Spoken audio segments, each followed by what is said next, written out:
The Nevada sun beat down mercilessly on Range 12, turning the concrete into a shimmering oven that warped the air above the tarmac. Rachel Hayes stood at the edge of the staging area, clipboard in hand, watching another pilot swagger toward the gunnery lane with all the confidence of someone who'd never met a target he couldn't hit, at least in his own mind. She'd been assigned to Range 12 for 3 months now, officially as a timing support and telemetry coordinator.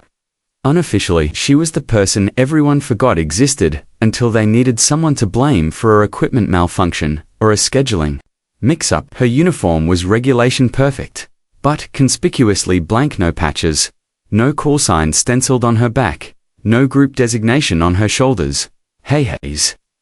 Derek Morrison's voice cut through the desert air like a rusty blade.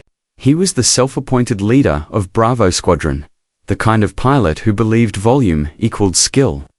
"You timing us again today, or did they finally get you a real job?" A chorus of snickers rippled through the group clustered around the mission board. Rachel didn't look up from her notes.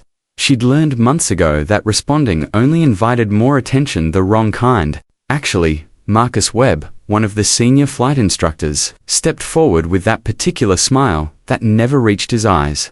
"Why don't you give the lane a try today, Hayes? Fair chance and all that?" The suggestion hung in the air, like smoke from a crash site. Rachel knew exactly what this was, not an opportunity, but entertainment. A chance for the hotshots to watch the quiet support staff embarrass herself while they recorded it for the squadron room. But here's what they didn't know about Rachel Hayes. She'd been studying their runs for months. Every missed target, every sloppy approach, every piece of telemetry data that came across her desk. While they were in the bar telling war stories, she was in the archives, watching gun camera footage frame by frame, mapping wind patterns and target sequences with the precision of a mathematician. "I'll take it," she said quietly, handing her clipboard to the nearest tech without ceremony. Derek's grin widened. "This should be good. Everyone grab your phones. We're about to see some real tactical flying." As Rachel walked toward the ready line, she caught the whispered commentary following her. "Bet she doesn't even make it past the first target. And someone should time how long she takes to line up her first shot." What none of them noticed was the way Rachel's eyes were already tracing the lane layout, calculating angles and wind drift with the kind of focus that comes from understanding something deeply, rather than just experiencing it loudly. She'd seen them all run this course dozens of times. She knew where they failed, and more importantly, she knew why. The mockery would continue for exactly as long as it took her to prove that being overlooked was the best preparation of all. The other pilots approached the gunnery lane like it was a video game, all flash and thunder, racing between cover points with dramatic rolls and unnecessarily loud radio chatter. They treated each run like a performance, shouting coordinates and calling for airstrikes with the kind of bravado that looked impressive from a distance but fell apart under scrutiny. Rachel moved differently. While Derek sprinted between positions, she walked with measured steps. While others barked commands into their headsets, she spoke data calmly. "Panel 47, tracking red. Requesting pass on Vector 303, her airstrike." Timing was precise to the millisecond, not fast, not dramatic, just exact. "Look at that," someone muttered from the observation area. "She's moving like she's teaching a masterclass instead of running a drill." Derek leaned against the supply crate, arms folded, making sure his voice carried. "Hey Marcus, is she clearing the range or taking soil samples? At this rate, we'll be here until sunset." More laughter. Rachel heard every word but didn't react. She continued her methodical progress through the course, checking telemetry readings twice, confirming heat signatures before calling her shots. When she reached the final section, a simulated ridge run designed to test timing across line of sight obstacles, she did something the others never bothered with. She waited. Most pilots guessed at the angle and hoped for the best. Rachel studied the panel until it reached full exposure, adjusted to steps left for wind correction, then delivered her strike call with surgical precision. The laser panel confirmed the hit instantly. When she stepped off the lane, she hadn't drawn her sidearm once. The entire exercise had been about coordination and control, not firepower. Marcus gave her a neutral nod. Lane complete. You passed. The emphasis or lack thereof said everything. It sounded like he was announcing the weather. Derek started a slow, mocking clap that echoed across the range. Range cleared with a whisper. Very stealthy. Next time she can teach a meditation class on target discipline. The group erupted in laughter. One trainee pretended to tiptoe through an invisible minefield, whispering fake coordinates into his fist. Another made exaggerated she gestures. While miming careful aim, Rachel didn't look up. She collected her clipboard, flipped to the scoring section, and marked her own run with a small initial. Every target hit, every telemetry reading perfect, every coordination point executed flawlessly. The data was there for anyone who cared to look. No one did. As the next pilot jogged to the line with a theatrical shoulder roll, already shouting into his mic before the countdown started, Rachel stepped back into the shade. She found her original position by the southern boundary rope and watched the heat shimmer rise from the concrete target berms in the distance. She could see the entire sequence in her mind: 3 centerline pop-ups, 2 low-rise tank hulks, 1 obscured panel positioned just off-axis to force delayed targeting. She'd paused at that last one, not because she was hesitant, but because she understood something the others didn't. The system only scored perfect hits. Spraying rounds in the general direction might look impressive, but precision was what mattered. Later, near the water station, one of the admin techs stopped her. You the one who cleared lane 48 with that quiet run? His voice held a note of genuine curiosity, maybe even respect. Rachel nodded. That's me. He gave a quick thumbs up before walking away, already distracted by something on his tablet. It was the only direct acknowledgement she received all day. In the shade of the command tent, Derek and Marcus stood over the latest batch of scoring sheets, arguing about whether another pilot's borderline performance should count as a full pass. They were debating timing thresholds and hit rates, passing. The difference between close enough and controlled rhythm. The irony was lost on them entirely. The harassment started small, the way these things always do. During the next week's briefings, Derek made sure to reference slow-motion gunnery whenever timing came up in discussions. When equipment allocations were posted, Rachel somehow ended up with older gear headsets that crackled, targeting systems that lagged by crucial milliseconds. Technical difficulties, Marcus would say with a shrug when she pointed out the problems. Make it work, Hayes. Real pilots adapt, but the worst part wasn't the sabotage, it was the isolation. Other support staff started avoiding her during breaks, afraid that associating with the squadron's unofficial punching bag might reflect poorly on them. The message was clear. Stay in your lane, keep your head down, and don't show up the real pilots. Rachel found her refuge in the archives. While others were at the officers' club, she was in the basement of the operations building, reviewing months of gun camera footage with the kind of analytical focus that would have impressed a doctoral committee. She mapped every successful run, catalogued every failure, and began to see patterns that the instructors either missed or ignored. The turning point came during a routine maintenance check. Rachel was reviewing target panel calibrations when she noticed something that made her blood run cold. The southern section of range 12 had been miscalibrated for nearly 6 months. The thermal panels were activating 0.3 seconds late, and the telemetry readings were offset by several degrees. It was subtle enough that most pilots never noticed, they just assumed their marginal hits were close enough. But it explained everything. The dropping success rates, the increasing number of judgment calls on borderline performances, the gradual erosion of standards disguised as flexibility. She ran the numbers 3 times, cross-referenced them against Squadron performance reports, and confirmed her findings. The evidence was damning. Range 12 wasn't just failing to train pilots properly, it was actively teaching them bad habits while covering up the systemic problems with generous scoring. The question was what to do about it. That afternoon, she approached Marcus with her findings, presenting the data clearly and professionally. She even suggested solution-simple recalibration procedures that could be completed over a weekend. Marcus barely glanced at the report. Hayes, your support staff. Equipment calibration isn't your job. Leave the technical analysis to people who actually understand flight operations. But the data clearly shows that you spend too much time looking for problems that don't exist. Marcus's voice carried a warning edge. I'd suggest focusing on your actual responsibilities before someone starts wondering if you're really the right fit for this position. Rachel left his office with her report unchanged and her position more precarious than ever. But something had shifted inside her. The quiet acceptance was being replaced by something harder, more focused. That evening, she made copies of everything: the calibration data, the performance reports, the maintenance logs that showed repeated complaints about panel timing. She didn't know exactly how she'd use the information, but she was done being dismissed.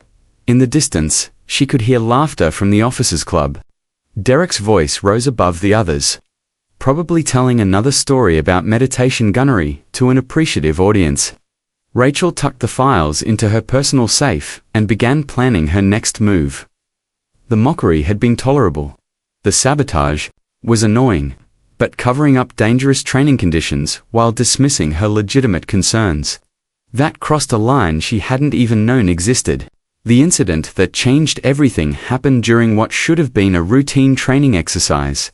A new pilot, fresh from flight school, was running lane 12 for his first time. Rachel watched from the observation booth as he approached. The problematic southern section, the one with the miscalibrated panels.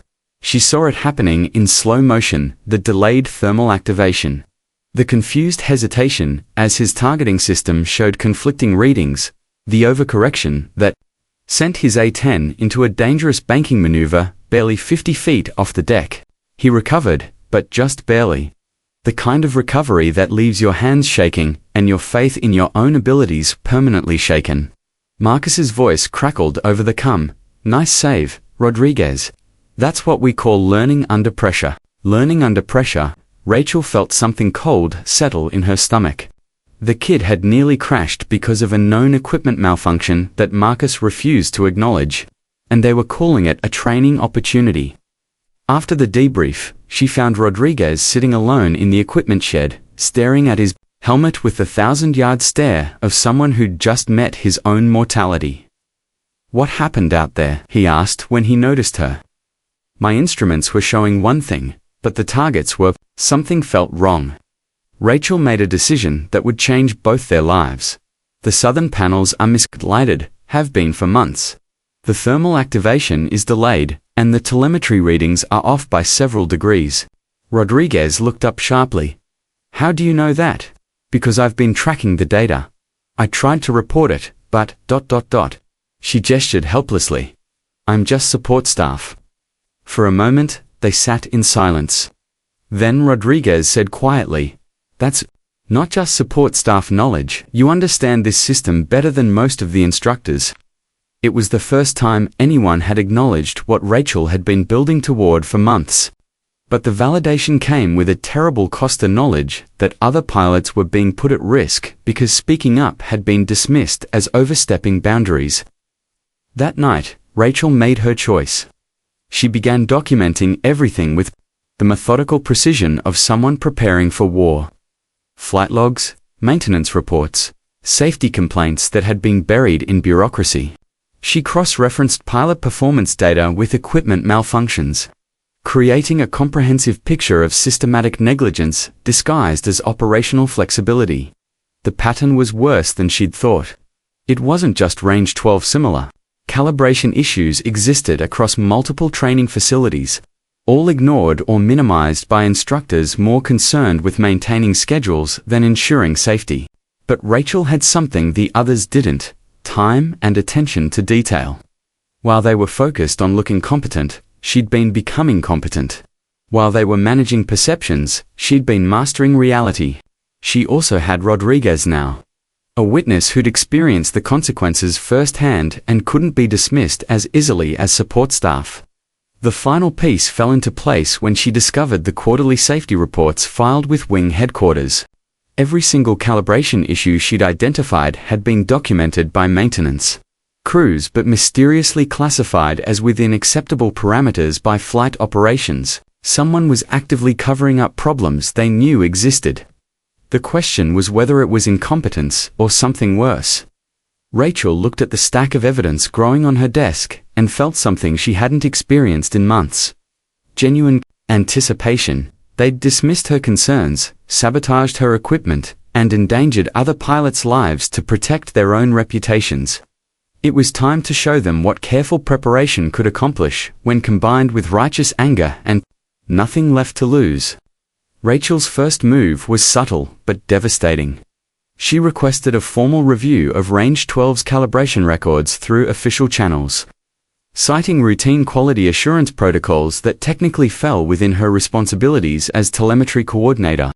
The request was bureaucratic enough to avoid immediate suspicion, but comprehensive enough to force Marcus into an uncomfortable position. When he tried to dismiss it, she was ready with regulation citations and safety protocols that made denial difficult without appearing negligent. Rodriguez, meanwhile, had quietly mentioned his training experience to other pilots, describing the targeting inconsistencies in terms that got their attention without directly accusing anyone of misconduct. The word spread through the pilot community like wildfire. Something was wrong with Range 12, and the quiet support staffer who everyone mocked might actually know what she was talking about. Marcus's first response was predictable. He tried to discredit Rachel's analysis by questioning her qualifications. Since when does a clipboard holder become a systems analyst? He announced during the next briefing, making sure everyone understood his position. But Rachel had anticipated this. Her report was bulletproof, cross-referenced with manufacturer specifications and federal safety standards. More importantly, she'd quietly shared copies with sympathetic maintenance staff who'd been reporting these same issues for months, only to have their concerns minimized or ignored. The real breakthrough came when she discovered that the wing safety officer, Colonel Patricia Stone, had been requesting detailed equipment reports from all training ranges as part of a broader investigation into rising incident rates across the command. Rachel's meticulously documented analysis landed on Stone's desk at exactly the right moment, just as the colonel was looking for answers to questions no one else seemed willing to address. Derek tried to rally support among the pilots, framing Rachel's investigation as an attack on their professionalism. She's trying to make us look incompetent to cover up her own limitations, he argued during an informal gathering at the officers' club. But the argument was harder to sell when pilots were beginning to share their own experiences with Range 12's quirks and inconsistencies, stories that had been dismissed as pilot error or equipment variants were starting to form a pattern that supported Rachel's analysis. The tide really turned when Rodriguez stood up during a squadron meeting and described his near-miss in detail, connecting it directly to the calibration issues Rachel had identified. His account was factual, measured, and impossible to dismiss, especially when he noted that the targeting anomalies he'd experienced matched precisely with the technical specifications in Rachel's report. Marcus's face went pale as the room fell silent. For the first time, someone was publicly connecting Rachel's technical analysis with actual flight safety, and the implications were severe enough to end careers. Rodriguez, you're making serious accusations based on speculation, Marcus said carefully. Equipment variations are part of training. Learning to adapt is what separates good pilots from mediocre ones. With respect, Sir Rodriguez replied. There's a difference between training adaptation and equipment malfunction. If the targets aren't activating according to specifications, we're not learning to adapt, we're learning to compensate for broken systems. The room stayed quiet as the implications sank in. Everyone present had run Range 12 dozens of times. Everyone had noticed the inconsistencies, the shots that should have hit but didn't register, the targeting sequences that felt off. They'd just never connected the dots because no one had been tracking the data with Rachel's obsessive precision. As the meeting broke up, several pilots approached Rachel directly, asking questions about her analysis, and sharing their own observations. For the first time in months, she wasn't being treated as an outsider looking in, but as someone who might actually understand the system better than the people running it. The shift in dynamics was subtle but unmistakable. Marcus still held the authority, Derek still commanded social influence. But Rachel now had something more powerful, credibility backed by evidence that could no longer be ignored. The real fight was just beginning. Colonel Stone's investigation moved with the swift efficiency that only comes when someone in authority finally decides to take safety concerns seriously. Within a week of receiving Rachel's report, an independent technical team was dispatched to Range 12 with calibration equipment and orders to conduct a comprehensive systems analysis. Marcus tried to control the narrative, presenting the investigation as routine maintenance that would vindicate his operational decisions. When this is over, he told Derek, during what they thought was a private conversation, we'll have official confirmation that Range 12 meets all specifications. Then we can deal with Hayes and her troublemaking. What they didn't know was that Rachel had documented far more than just calibration issues. Her months of quiet observation had revealed a pattern of safety reports being downgraded, maintenance requests being delayed, and pilot concerns being dismissed without investigation. The technical problems were just the visible symptoms of a deeper institutional failure. The calibration team's findings were worse than even Rachel had suspected. Not only were the southern panels miscreantly prated, but the entire Range's targeting system was operating outside manufacturer specifications. The thermal activation delays weren't minor timing issues, they were significant enough to affect pilot safety and training effectiveness. But the real bombshell came when the team discovered that identical calibration problems existed at 3 other training ranges under Marcus's supervision, all documented in maintenance reports that had been classified as acceptable variations without proper technical review. Colonel Stone's reaction was swift and unforgiving. She ordered immediate suspension of all training operations at the affected ranges and launched a formal investigation into flight operations procedures. More importantly, she requested detailed interviews with all personnel who had reported safety concerns, starting with Rachel Hayes. The interview lasted 3 hours. Rachel presented her evidence methodically, walking Colonel Stone through months of data analysis, safety observations, and official responses to her concerns. She didn't editorialize or make accusations, she simply laid out the facts and let them speak for themselves. Why didn't you pursue this through official safety channels earlier? Stone asked. I tried, Rachel replied, producing copies of her reports to Marcus and the dismissive responses she'd received. I was told that equipment analysis wasn't my job, and that I should focus on my assigned duties. Stone's expression grew colder as she reviewed the correspondence. The pattern was unmistakable. Legitimate safety concerns raised by qualified personnel, dismissed by supervisors more concerned with maintaining operational schedules than addressing systemic problems. The investigation expanded rapidly. Other pilots came forward with accounts of equipment anomalies and safety concerns that had been minimized or ignored. Maintenance personnel provided documentation of repairs and calibrations that had been delayed or denied. A picture emerged of a training operation that had prioritized the appearance of competence over actual safety and effectiveness. Derek tried to organize support for Marcus, arguing that the investigation was overreaction to minor technical issues. But his credibility was undermined when investigators revealed that several of his own flight reports had documented the same targeting. Inconsistencies. Rachel had analyzed inconsistencies he'd never officially reported, despite being required to do so. The real blow came when Rodriguez testified about his near miss, connecting it directly to the equipment problems and the dismissive response he'd received when he tried to report his concerns through proper channels. His account was corroborated by flight data that showed exactly the kind of dangerous compensations Rachel's analysis had predicted. As word of the investigation spread, Marcus's behavior became increasingly erratic.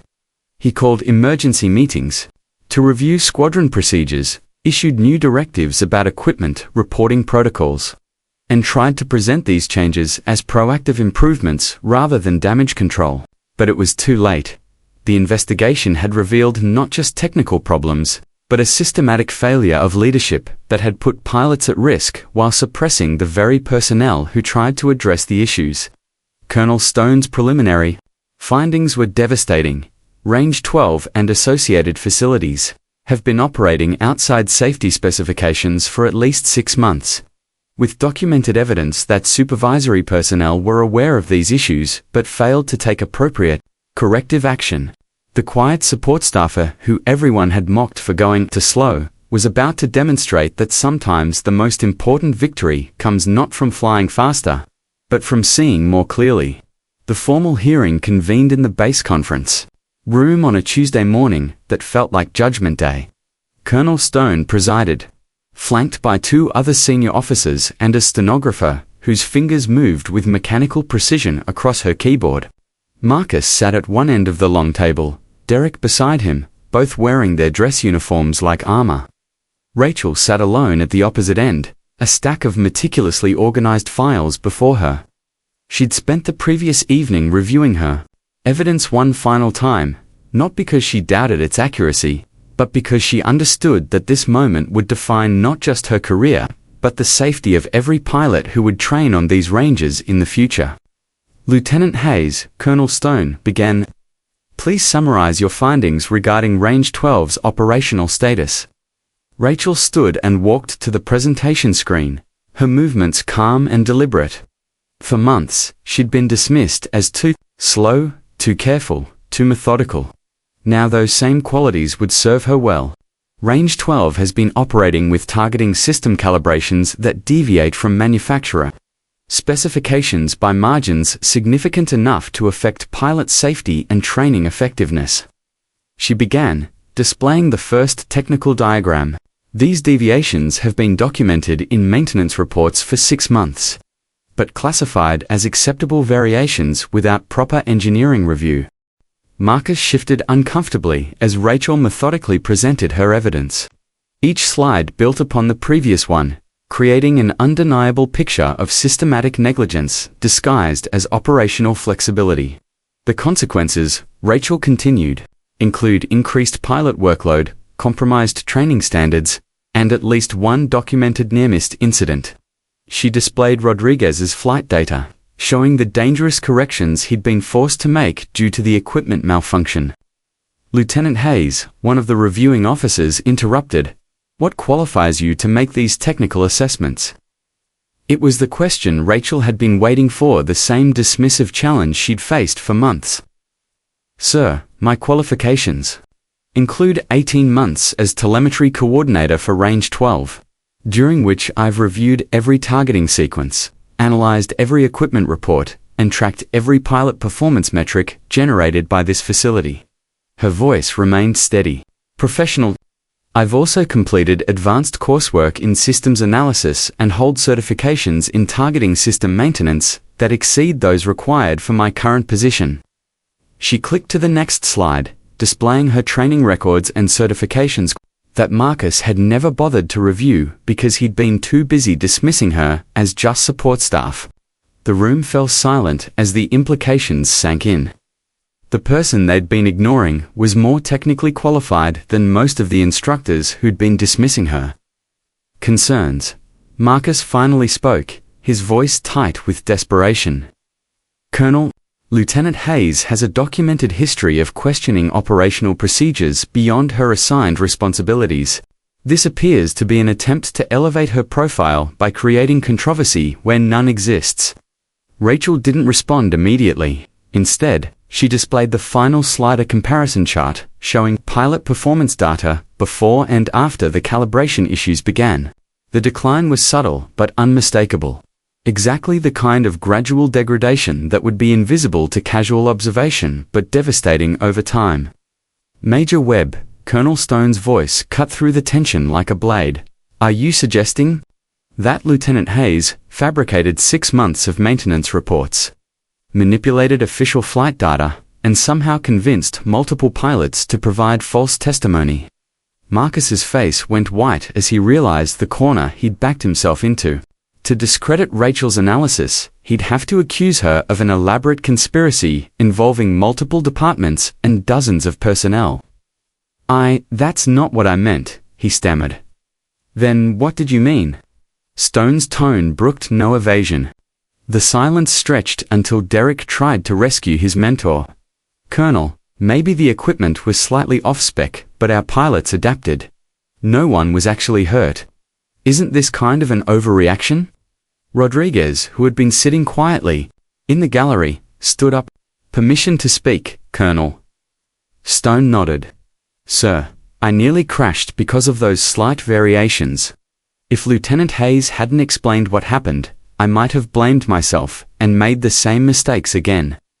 How many other pilots are out there right now, thinking they're not good enough when the real problem is equipment they've been told to just adapt to? The question hung in the air like smoke from a crash site. Everyone in the room knew pilots who'd struggled with confidence, who'd questioned their abilities after difficult training runs, who'd been told that adaptation was the mark of professionalism. How many of those struggles had been caused by systematic equipment failures disguised as training challenges? Colonel Stone leaned forward, her decision clear in her expression. Major Webb, you are relieved of your position as Range 12 Operations Officer, effective immediately. Pending completion of this investigation, you are restricted to administrative duties under direct supervision. She turned to Rachel, and for the first time in months, someone in authority was looking at her with genuine respect. Lieutenant Hayes, I'm recommending you for immediate promotion to Range Operations Analyst, with authorization to conduct comprehensive safety reviews across all training facilities in this command. Your analysis may have prevented serious casualties. The room was silent, except for the soft clicking of the stenographer's keys. Marcus sat stunned. Derek looked like he'd swallowed something sour, and Rachel felt a strange sense of calm settle over her. She'd never wanted revenge. She'd just wanted someone to listen. 6 months later, Rachel stood in the same spot where Derek had once mocked her slow-motion gunnery. But everything else had changed. The targeting panels hummed with perfect calibration. The telemetry readings matched manufacturer specifications to the millisecond, and the pilot success rates had improved by 30% across all training ranges.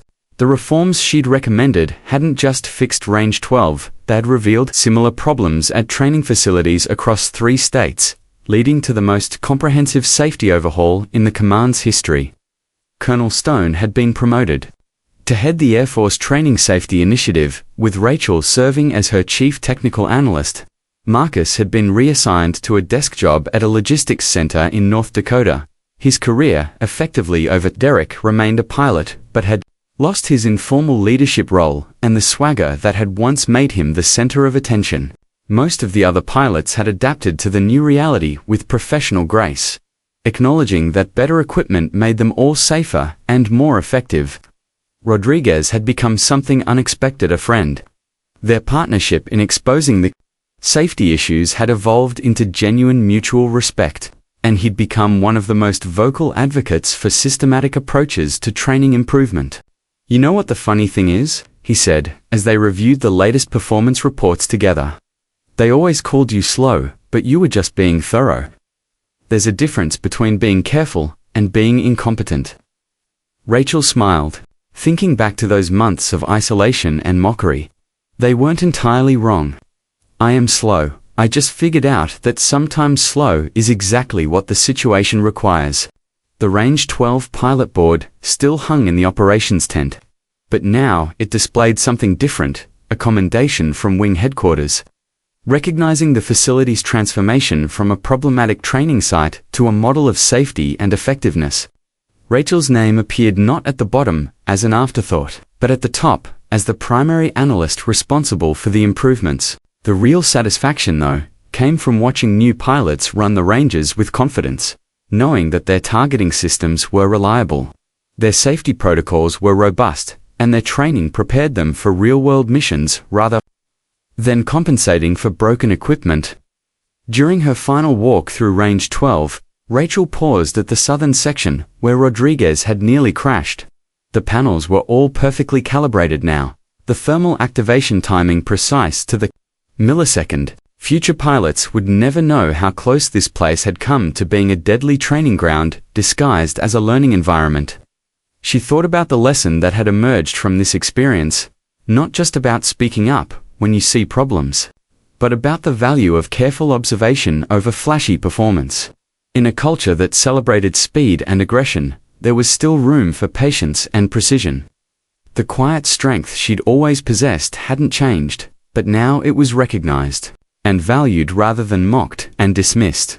She'd learned that being overlooked could be an advantage if you used the time wisely, that preparation mattered more than performance, and that sometimes the most important battles were won not through confrontation, but through competence.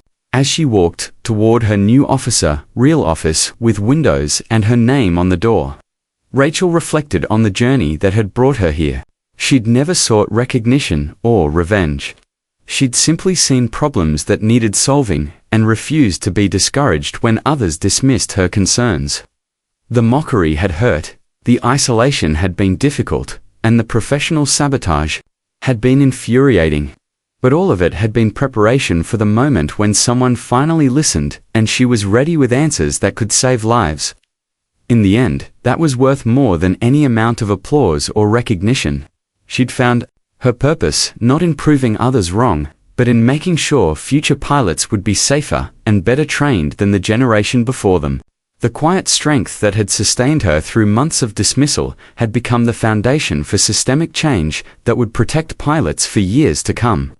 And that, Rachel thought, as she settled into her new role, was exactly the kind of slow, careful victory she'd been building toward all along.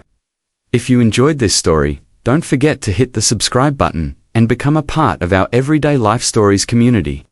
Where are you watching from? Drop a comment below. We love hearing from our amazing viewers around the world.